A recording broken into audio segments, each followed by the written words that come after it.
When that comic that was the starting point of the last video went viral, there was actually a pretty common progressive defense for its attitude.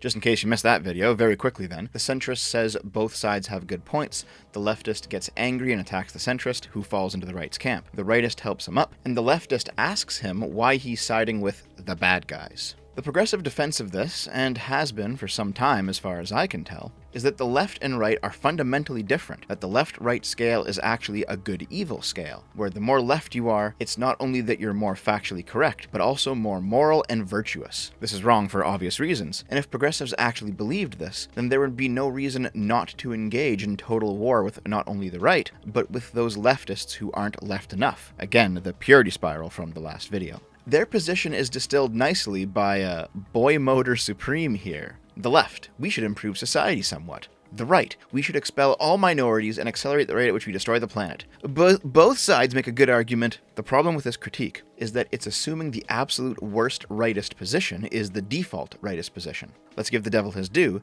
that worst position does exist, but it's not the whole of the right. And on the other side, well, I would say it assumes the absolute best leftist position, but we should improve society somewhat is rather anemic, isn't it? I don't think this passage is the most positive possible interpretation of leftism. I actually think there's better ones, but I guess this person doesn't think highly of their own movement. Now see, I could flip it around. I could say something like, the right, we should give people the freedom to own property and live private lives, and the left, we should steal everybody's shit, riot and burn cities down, and force a communist revolution on the people. It's easy to point at the worst of your opponent while presenting the best you have to offer, and then declare yourself morally superior, but that's not the whole story. However, downstream from this left is defined as good and right as evil attitude is the planist position. You know how the left was presented as we should improve society somewhat? That belies the planist mindset. Planism initially referred to planned markets, meaning rather than supply and demand determining the flow of goods, and rather than the individual private owners of businesses providing these goods,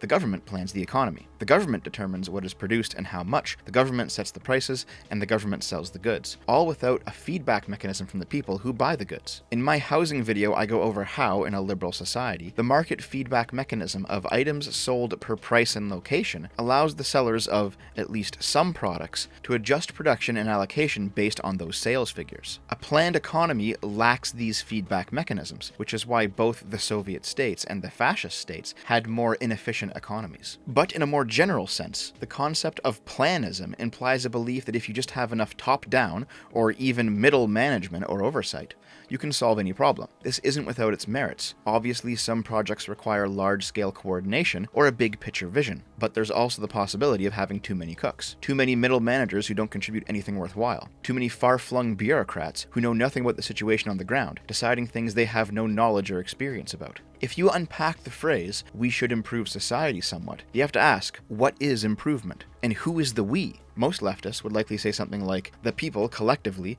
should work to make society better, where better generally means whatever pet projects the speaker personally believes in, whether or not most people agree with them. Just to be clear, I'm not arguing against the concept of improvement itself, I'm not a postmodernist, but a lot of leftism seems to boil down to big ideas that somebody else will do the hard work of implementing. And downstream from, I guess we'll call it, a neo-planist mindset, is the idea that everything matters, and so every wasted second, every lost opportunity, is a permanent setback on the road to utopia. The thing is, that's actually correct. Consider it like this. Let's say I tell you, you have to run a marathon in 6 months. And let's say you're a fat slob right now who has to lose a whole bunch of weight. Well, you've got 180 days to prepare. That's 4,320 hours. Let's say you spend 1/3 of that sleeping, 8 hours a day. That's 1,440 hours gone. You work 8 hours a day for 5 days a week. That's 10,040 hours gone. That leaves you with 1,840 hours left to train. The average person who jogs for an hour burns about 550 calories, and 1 pound of pure body fat is 3,500 calories. Working all the math out on that, if you jogged for each one of those 1,840 free hours, you'll lose about 290 pounds of body fat across the 6 months just from jogging. There's obviously a billion problems with this math. I'm not including dieting, I'm not including metabolic changes that happen during weight loss, or muscle loss as a result of extreme working out, or physical fatigue, or demoralization. But the point I'm making is, if your time is finite, and it is, and you have a goal with a time limit, and you do, with enough data you can actually calculate out the theoretical maximum amount of progress you can make on the goal before time is up. In this way, the neoplanist position is correct. Read the memoir of any CEO or any athlete or any president or any successful person. They all think like this. It's what the Sigma grind set meme makes fun of. When Jordan Peterson says, "You want to have a meaningful life? Everything you do matters." That's the definition of a meaningful life. But everything you do matters. You're going to have to carry that with you.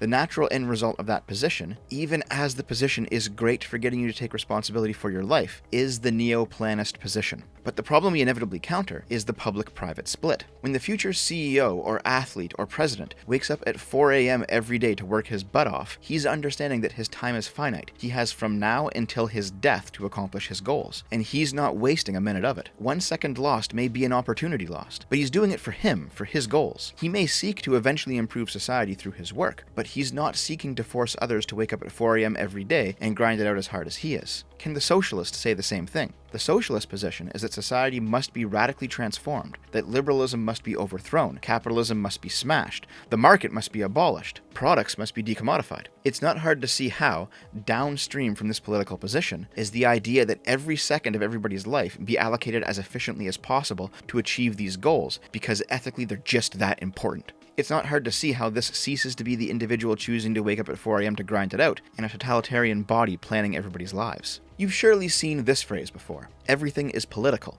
We've been dealing with it for a decade now. Even longer still if you took gender studies classes in the 2000s like I did. Pac-Man is political. Star Trek is political. Traffic signals are political. Neckties are political. Hiking is political. Smiling is political. Opening schools is political. Closing schools is political. Food is political. Streets are political. Teaching is political. Art is political. Nickelodeon, the kids channel, is political. Ethnobotany is political. Socks are political. Outdoor equipment is political. Smutty card games are political. Enterprise software is political. The dictionary is political. Coffee is political. Yogurt is political. I know a lot of these examples say racist or sexist instead of political, but this is the generalization of the theme. You've heard the Anita Sarkeesian clip, right? Everything is sexist, everything is racist, everything is homophobic, and you have to point it all out to everyone all the time. This is what is meant by everything is political. To describe it in the leftist tongue, everything is wrapped up in systems of oppression. Everything can be examined critically and the bigotry sussed out. Everything impacts people in not just an everyday way, but a collective, society-wide one, and so everything is political. While some of these examples are obviously stupid, streets are not black out of hatred of black people, Karen. Like the neoplanist position, and unfortunately for the liberal position, the underlying ethic is once again true. Everything actually can be political. The coffee in your kitchen is simply a drink you buy at the store and then have when it suits you. But it's also where it came from. Was slave labor involved in its creation? Were those workers compensated fairly? Are there injustices that force those workers into that position? In the trade deal that was worked out between two governments to get that coffee from that country to your kitchen, was part of the deal fucking over somebody else somewhere else? This is a political way of viewing coffee. The progressives are correct. But what they're missing, again, is the public-private split. They're missing that liberal society allows people to have a private life. Here's a great example. Nestle is a shitty company. I try not to buy Nestle for that reason alone, but you know what? Drumstick ice cream cones are just really fucking good. And every once in a while I'll pick one up from the store. I don't do it all the time, but I'm also not willing to rake myself over the coals over it because everything is political and I need to stick to my principles all the time or I'm a raging hypocrite. Sticking to your principles is important, don't get me wrong, but I also understand that everybody has a cheat meal once in a while. People can relax a bit if the stakes are low. Not everybody has to be turned on all the time, and expecting them to be is a bit ridiculous, isn't it? Where it counts, you should certainly stick to your principles. I'm never taking a Nestle sponsorship, for example. They can go fuck themselves. But the private life is a place where you don't have to be political, where you can recharge your batteries and chill for a little while. To the socialist, whose view is totalizing, whose ethic is neoplanist, and whose position is that everything is political, do you think you'd be allowed to live that private life in their world? Do you think you'd ever be able to just chill out? Because everything is political, suddenly when it's somebody else's politics on display, the socialists have no choice but to freak out. A German far-right group is trying to recruit kids with a free video game. Death Stranding is queerphobic and promotes rape culture. Studio Ghibli has failed to deal with Japanese imperialism in its bright, colorful escapist movies. 6 Days in Fallujah needs to be deplatformed and blocked because it normalizes and promotes the mass murder of Iraqis. Don't play This Land Is My Land because they don't have Native American representation on their development team. Most people's knee-jerk reactions to these freakouts is to laugh at them and say, well, I thought everything was political. Maybe they view these individuals as so joyless and obsessed with politics that the idea of media that doesn't explicitly address the political is worthless to them. And sure, for a lot of brain-dead progs marching in lockstep with the approved points of view, they probably do view it as shallowly as this. But that's not the ideological core of the ethic being presented here. If everything is political, and their politics are all about saving the world and creating the utopia, then every moment and every space must be turned towards their politics. Every moment where socialism isn't being discussed, every space where socialism isn't present, is a direct setback. And therefore these people view a mandate to fix it. This is a totalizing worldview. By design, it leaves nothing out. No private life. No moment where you can disengage, be off for a while, step away from the eternal struggle and just live life. Even though everything may be political, you can still have places and times where things aren't. Coffee might be political, but it doesn't mean that there's not a time and place where you just say, fuck it, and enjoy your cup of coffee on some pleasant spring morning with your partner. Movies might be political, but you can still say, not today, and snuggle up on the couch with somebody and watch one for fun. Games might be political, but sometimes you just want to play them with your friends. To the socialist, this view is a waste of precious resources, precious time, precious space. But to the liberal, this is what makes life worth living. This divide between the liberal ethic and the socialist one is why you routinely see stuff like this happen. When Basecamp banned political speech at their work, regardless of political denomination, they lost 1/3 of their employees. One of those former employees said on Twitter, "We just ask that if you want to work here, you leave behind everything that makes you human at the door." These people actually believe their politics is what makes them human, and not those private, anti-politic moments, like drinking coffee with their spouse. Imagine the mindset you have to think like this. Imagine thinking that politics is what makes you human, rather than your humanity making you political. That mindset is best described by another common leftist phrase: the personal is political. This view flies in the face of the liberal ethic on privacy. We can accept that everything may have a political component, but also that there is a time and place to deal with those politics. Addressing the politics of coffee can be done at another time, not the morning coffee with your partner. The liberal respects the distinction between the public and the private, between the political and the personal, for this reason. It gives people the space to be people, rather than always on, always emoting polititrons. But, just as importantly, it provides the moral foundations for the limits of state power. If we accept that we have a private, personal life away from political engagement, then it stands to reason that, barring the occurrence of a violent crime or something, that is a realm in which the state has no business butting in. For example, back during Canada's push to decriminalize homosexuality, Prime Minister Pierre Trudeau said it best: "There is no place for the state in the bedrooms of the nation." That is an appeal to the personal, to the private life, existing outside of the state's purview. But if everything is political, then certainly the personal is political. And if the personal is political, then every personal act is also a political act. And if every act is a political act, then every act is the concern of the state, because the political is the concern of the state. If you've noticed that this is starting to sound like classical fascism, you'd be correct. Mussolini's most famous quote, "All within the state, nothing outside the state, nothing against the state," certainly applies here, but it runs deeper than that. The fascist conception of the state is all-embracing. Outside of it, no human or spiritual values can exist, much less have value. This understood, fascism is totalitarian, and the fascist state, a synthesis and a unit inclusive of all values, interprets, develops, and potentiates the whole life of a people. The people we're dealing with believe that the personal is political, that everything is political and must be treated as such, that the private life is something to be scorned. Just talk to any socialist about something like private ownership, and watch them reject the liberal values of privacy and consent.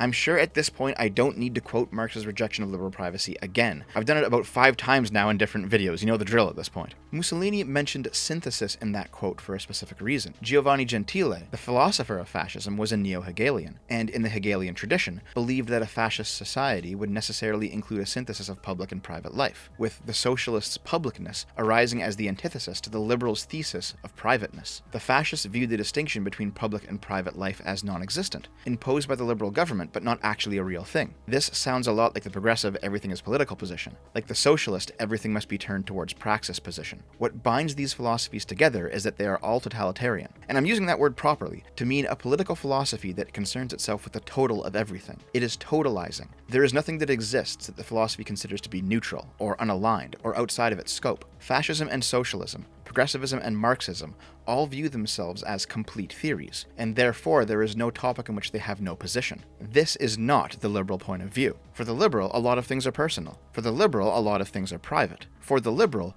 there is a whole section of life where the state's position should be do what you want, it's none of my business. A totalitarian philosophy can't tolerate that appeal to privacy. It's a big part of why socialists don't understand consent, because consent is fundamentally a private matter. If everything can be political, the liberal position that allows for a private life is important to being able to actually live as a human being. These same people who demand that everything be political are paradoxically ranting about the violence of speech or the trauma of mental health issues, even as their totalizing worldview causes a lot of that shit, or at least makes it a whole lot worse. These same people who demand that the personal is political are now shocked to learn that politics has a profit motive, and rage at what they view as their personal getting sold out because it's political now, and there's money to be made. These same people who think that all media, all art, all video games, etc. are political genuinely believe that using political themes or engaging in political drama to tell a story is the same thing as shoehorning in their contemporary politics in order to push a particular stance onto the audience, because the creator thinks that this property they've inherited would make a great soapbox. These same people who talk about the value of the community, who appeal to the community's greater needs and collective wisdom all the time, also paradoxically consider the liberal position of "I can get along with people who have different opinions" to be a personal attack against them, because for them, politics is a zero-sum game. And that brings us back around to the beginning, where no difference can be tolerated, where the socialist struggle is so real that if you side with red, you're evil even if it's blue who pushed you there. My good friend and podcast co-host Lilith Lovett said it best. They don't want politics in games, they want preachy indoctrination courses that confirm their pre-established worldview. A handjob from the author telling them they're right and everybody else is wrong. They're upset that not every form of media is propaganda for their cause. If your position is a totalitarian one, that's how it has to be. Every quiet, peaceful moment is an opportunity to advance towards the utopia. Every apolitical space is fertile soil to be seeded with ideology. Every liberal insistence on the sanctity of the private life is an affront to their collective march towards whatever they've arbitrarily deemed as progress. Shaun, formerly of Shaun and Jen fame back before she took the Twitch channel, had this interesting conversation with Big Joel. Shaun says, "I've interacted with a few right-wing internet personalities behind the scenes, asking me to do debates, and it's always striking how polite and businesslike they are. This is not a compliment." Joel responds with, "When Sargon wanted to talk to me, he was so polite and seemed vaguely affronted by my privately saying I don't respect him or the work he does. Genuinely one of the more puzzling moments of my life. Because to these people, the personal is political, we can actually deduce a couple of things about them from this short exchange. One, they cannot conceive of the private personal life. They don't know why people would be polite to them on a personal level, but still disagree politically. It's an alien concept to them. If every moment and every space must be filled with praxis, and if you're talking to an evil, reactionary, counter-revolutionary, alt-right, MAGA Nazi chud, then even that private moment of discussion must be a place where your politics shine through. Your totalitarian worldview demands it. This is why Shaun thinks this is not a compliment, that somebody would be polite to him if they happen to disagree. His politics matters more than the private life. 2. If the personal is political, and they act this toxically towards people on a personal level, what does that have to say about the toxicity of their politics? If Sargon is kind to Joel personally, what does that say about his politics? If Joel is cruel in return, what does that say about his? If every act truly is a theoretical piece of political legislation, what does that say about the type of society that somebody like Shaun or Joel would implement if given the power? What type of person views their interpersonal connections as expressions of politics? I hear a lot from leftoids about how people who have been left behind by the left, people who have left the left because leftists were mean to them, have no principles at all, because if you truly cared about your politics, you wouldn't give them up for such shallow reasons as somebody was mean to me. But if the personal is political, then what does this personal toxic treatment by leftists say about the left's politics? A private life is something every human needs to have. A place where you are not a political agent. A place where you can relax and enjoy your friends or your family or your hobbies. A place where, regardless of the world raging on the outside, you can retreat to and live quietly in peace. This is an essential component of liberal political thought, that there is a time and place for politics, and that time is not all the time. That place is not every place. But the totalitarian worldview of the left cannot abide by this. To them, a private life is an attack on their ideology, because their ideology considers all places and all times as needing to be turned towards them. If, in order to be a leftist, I must reject the liberal idea that there are times and places in which politics are inappropriate, then I cannot be part of the left. I just find it ironic that, for as much as they cry out for safe spaces everywhere, a safe space from politics is the one that they reject. Alright guys, it's another video down the hatch. I hope you enjoyed it. As always, tune into my gaming channel tonight, twitch.tv/gameboomers. I'm there most nights, so make sure to come by, check it out, support the channel. Even if you don't care about the gaming stuff, if you have Amazon Prime, that means you have one free Twitch Prime sub you can spend, and you might as well throw it my way. Alright guys, I'll see you there. Have a good day. I love you.